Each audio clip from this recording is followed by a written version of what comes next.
Hello दोस्तों, welcome to H D study में आपका स्वागत है। आज का सेशन आपके लिए बहुत ही महत्वपूर्ण रहने वाला है। आज मैं आपको बताऊंगा एचएसएससी, सीईटी, एचपीएससी, एचसीएस के बारे में कुछ जानकारी कि HSSC, CET, HSC, CET exam pass कैसे करें कि एचएसएससी सीईटी का एग्ज़ाम पास कैसे करें। देखिए, ध्यान से सुनिए कि कितने टॉपिक आते हैं,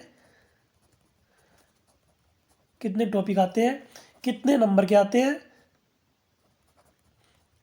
और कितने सब्जेक्ट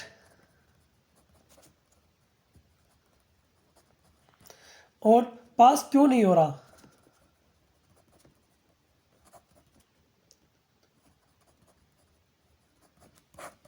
ये सब जानकारी आज मैं आपको इस वीडियो के माध्यम से बताऊंगा। देखिए, ध्यान से सुनिए। सीईटी पास करने के लिए सबसे पहली बात ये ध्यान में रखें, एचएसएससी का कोई भी एग्ज़ाम हो, भोपाल सिंह खत्री जो हमारे चेयरमैन है एचएसएससी के, उन्होंने बताया है कि जो एग्ज़ाम ब्रांच होता है उसके जो मेंबर होते हैं, जो एग्ज़ाम पेपर सेट करते हैं और चेयरमैन के ऊपर होता है, वो बदलते रहते हैं। दोस्तों, पहले जो एग्ज़ाम पेपर आता था भाई, इतना वो नहीं था, कंपटीशन नहीं था कि भी इजी क्वेश्चन पेपर आते थे। लेकिन अब कंपटीशन इतना बढ़ गया है कि क्वेश्चन पेपर बहुत हार्ड आते हैं। तो भोपाल सिंह खत्री का कहना है कि भी जितने ज़्यादा कैंडिडेट हो गए, हमारा डिफ़िकल्टी लेवल उतना ही हाई होगा। तो ध्यान से सुनिए कि कितने टॉपिक आएंगे। नंबर एक, बात करें हम टॉपिक कितने आएंगे, तो इसके अंदर टोटल 15 सब्जेक्ट आते हैं। 15 सब्जेक्ट आते हैं सीईटी के अंदर, टोटल 15 सब्जेक्ट। अभी कई बच्चे कहते हैं कि 15 सब्जेक्ट कैसे आते हैं, हमें बताओ कि 15 सब्जेक्ट तो नहीं आते, गिनाओ आप, 15 सब्जेक्ट हो ही नहीं सकते। तो दोस्तों, आज मैं आपको पूरे एक एक सब्जेक्ट के बारे में बताऊंगा और कौन सा सब्जेक्ट कितने नंबर का आएगा और कौन सा सब्जेक्ट पढ़ना आपके लिए महत्वपूर्ण है, जिससे कि हर बार एग्ज़ाम के अंदर उससे क्वेश्चन उतने आते ही आते हैं जिससे कि आपका एग्ज़ाम क्लियर हो सके। ये सब मैं आपको बताऊँगा और पास ना होने का कारण भी बताऊंगा और कितने सब्जेक्ट आएंगे, ये सब मैं आपको बताऊंगा इस वीडियो में। अगर दोस्तों वीडियो अच्छी लगे तो लाइक करना, शेयर करना, अगर अच्छी ना लगे तो डिसलाइक करके चले जाना। चलिए वीडियो को, आज का सेशन शुरू करते हैं। अभी मैं आपको बताऊंगा कि सब्जेक्ट के बारे में कि कितने सब्जेक्ट आएंगे और कितने नंबर के आएंगे, नंबर एक सब्जेक्ट की हम बात करते हैं। सभी को पता है हरियाणा जीके। सब कहते हैं कि हरियाणा जीके बताते हैं आपको टोटल 15 या 14 सब्जेक्ट के बारे में। नंबर एक सब्जेक्ट की हम बात करते हैं हरियाणा जीके। भाई, सभी कहते हैं कि भाई हरियाणा जीके हरियाणा पुलिस में नहीं आई थी। हरियाणा पुलिस का जो एग्ज़ाम हुआ था, एचएसएससी ने जो लिया था, उसके अंदर हरियाणा जीके नहीं आई थी, 1 से 2 क्वेश्चन आया था।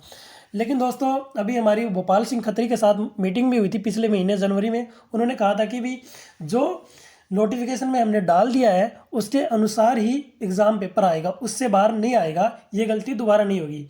तो उसके हिसाब से मैं बताता हूँ, 20 से 22 नंबर की हरियाणा जीके आएगी, 20 से 22 नंबर की हरियाणा जीके आएगी। नंबर दो सब्जेक्ट की हम बात करें,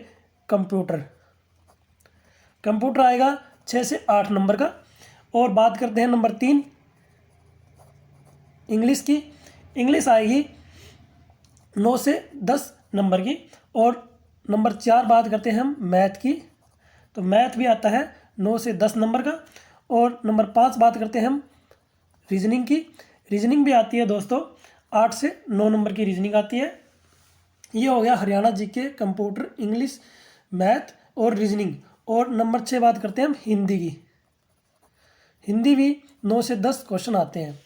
देखो दोस्तों, अभी यही बात तो बच्चों को समझ में नहीं आ रही कि भाई क्या पढ़े। बच्चे क्या पढ़े रहते हैं भाई, इकोनॉमिक्स पढ़ते रहते हैं, पॉलिटिकल साइंस पढ़ते रहते हैं, ज्योग्राफी पढ़ते रहते हैं, साइंस पढ़ते रहते हैं, फिजिक्स, केमिस्ट्री, बायो पढ़ते रहते हैं। लेकिन बच्चे ये चीज़ नहीं देख रहे कि भाई जो कंपलसरी है, भाई जो सबसे ज़्यादा नंबर के आ रहे हैं, जैसे हरियाणा जीके होगी, कंप्यूटर हो गया, इंग्लिश हो गया, मैथ हो गया, रीजनिंग हो गया, हिंदी हो गया, यहाँ पे क्वेश्चन बच्चों के नहीं बन पा रहे, जिसके कारण एग्जाम क्लियर नहीं हो रहा। ध्यान से सुने, एग्जाम ना पास होने का कारण है नंबर 1 इंग्लिश, बच्चों को इंग्लिश नहीं आती। नंबर 2 कारण है मैथ नहीं आता। और नंबर 3 कारण है हिंदी। हिंदी को बच्चे हल्के में ले जाते हैं, जिसके कारण कि ये 3 सब्जेक्ट नंबर नहीं बना पाते। और सबसे इंपॉर्टेंट सब्जेक्ट अभी आने लग गया है कंप्यूटर। देखो यही जो क्वेश्चन है ना, यही क्वेश्चन आपका एग्जाम क्लियर कराएंगे। कंप्यूटर, इंग्लिश, मैथ और हिंदी। देखो ये 8 से 10 कम से कम ये कितने नंबर के हो गए। ये देखो ये जो है ना, यही एग्ज़ाम क्लियर करवाते हैं। और अगर हम बात करते हैं physics, chemistry, bio, political, geography और इक्को की अगर हम बात करते हैं तो ये कितने नंबर की आती है। देखिए ध्यान से सुने, 2 से 3 नंबर की आती है फिजिक्स। कंपलसरी नहीं है, दो क्वेश्चन भी आ सकते हैं और 3 भी आ सकते हैं। केमिस्ट्री भी 2 से 3 क्वेश्चन, बायो भी 2 से 3 क्वेश्चन, पॉलिटिकल के अच्छे देखने को मिलते हैं 4 से 5 क्वेश्चन, और ज्योग्राफी के भी 5 से 6 क्वेश्चन। इकोनॉमिक्स के 1 से 2 क्वेश्चन ही आते हैं ज़्यादा से ज़्यादा।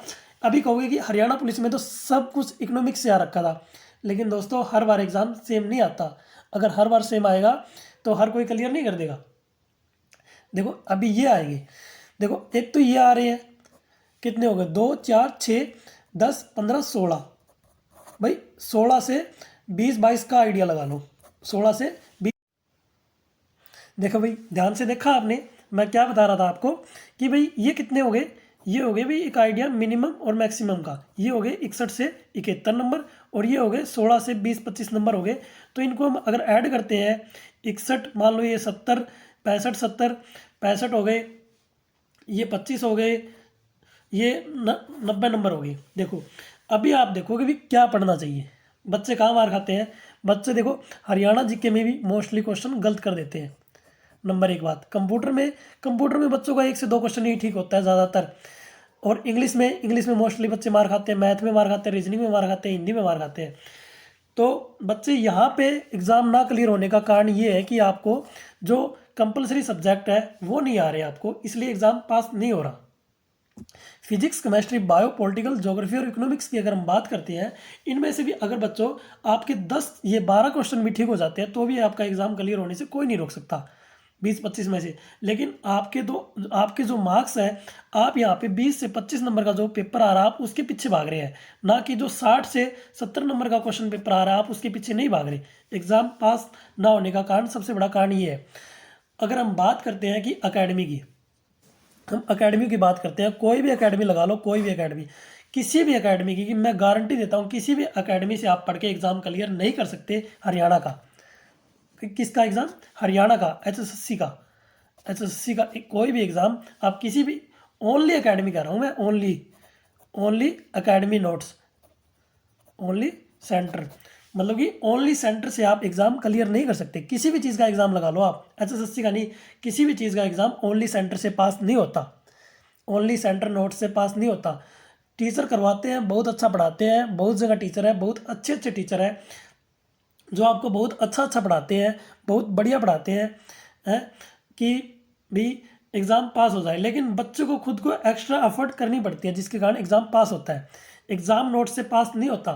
सर क्या करते हैं कि भाई सर कुछ काम की चीज़ें होती हैं वो पढ़ाते हैं कि भाई एचएसएससी के लिए ये इंपॉर्टेंट है, इससे बाहर क्वेश्चन नहीं आएगा।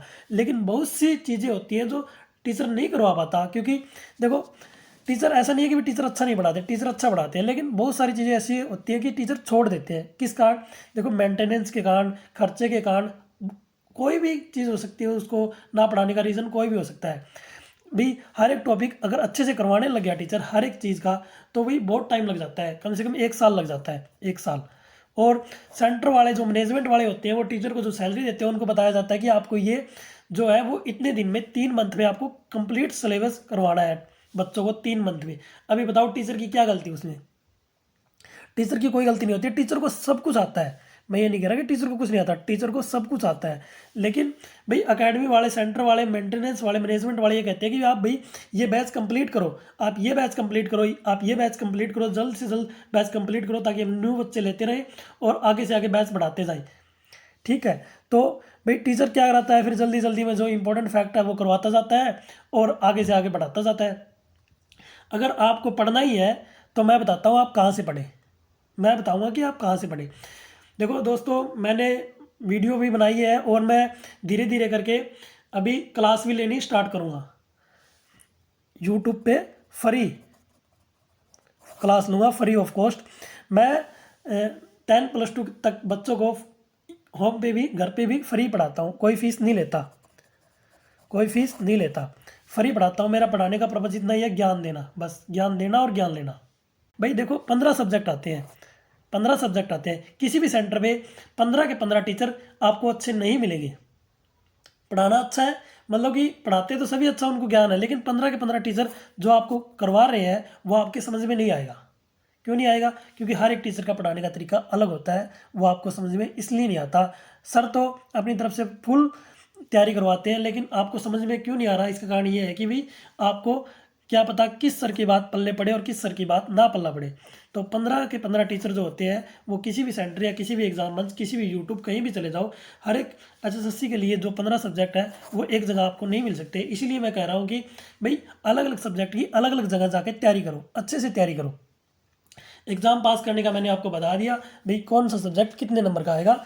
अगर आप फिर से भाई जानना चाहते हैं तो वीडियो को रिवाइव करके देख, भाई पीछे जाके देख सकते हैं कि भाई कौन सा सब्जेक्ट कितने नंबर का आएगा। और मैं गारंटी लेता हूँ जितने मैंने बताए हैं ना, जितने मैंने क्वेश्चन बताए हैं 15 सब्जेक्ट से, 15 सब्जेक्ट से, और एक करंट अफेयर का आता है 2 से 3 नंबर का, और आप कहोगे कि एग्रीकल्चर और एनिमल हस्बेंड्री रह गया, वहाँ से 2 से 3 क्वेश्चन आएंगे। HSSC CET एग्ज़ाम की जो मैंने अभी बताया आपको भी कैसे प्रिपरेशन करनी है, एग्ज़ाम पेपर कहाँ से आएगा, क्या पढ़े, कैसे पढ़े और एग्ज़ाम कैसे क्लियर होएगा, भाई ये थी पूरी जानकारी। अगर वीडियो अच्छी लगी हो तो लाइक करें, शेयर करें, और चैनल पे नए हो तो सब्सक्राइब करें। अगर वीडियो में कोई कमी रह गई हो, अगर अच्छी ना लगी हो तो बेशक से अनलाइक मार के चले जाना। Thank you, all the best, मिलते हैं नेक्स्ट वीडियो में, तब तक के लिए गुड लक।